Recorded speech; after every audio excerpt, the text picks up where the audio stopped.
Hello guys, maayong buntag sa atong tanan. So for today's video is part 3 na pod ni siya sa A Day in My Life Without Babysitter. So syempre, samtang tulog pa nga to ang baby, magpaspas jud ta og pamahaw guys. Pamahaw gyud ta guys. Kaya delikado na ato ra bang lawas ato ang puhunan. So mao na siya.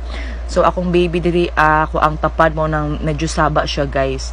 So nagkaon jud ko kaon jud ta guys. Akong sudan nga naa gyud na siya ketchup guys, diba? So inom tubig tapos nagtimpla man ko ana og energy pampagatas. So while nagkaon, syempre naguna-huna sa mga plano, unsay mga next plans na po, unsay mga angay buhaton sunod, ana gid na siya guys, diba? So ang una-una sa mama is perminti gyud na puno. Okay? So, inom-inom tag-energy yan. Tawad-tawad ako mga anak, muduol, kay gusto sila mo kaon.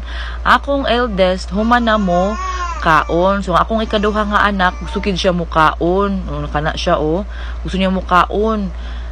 So, ako lang siyang hukaran karon og kanon, og sudan. Gusto po siya mo kaon. Ana na siya, guys.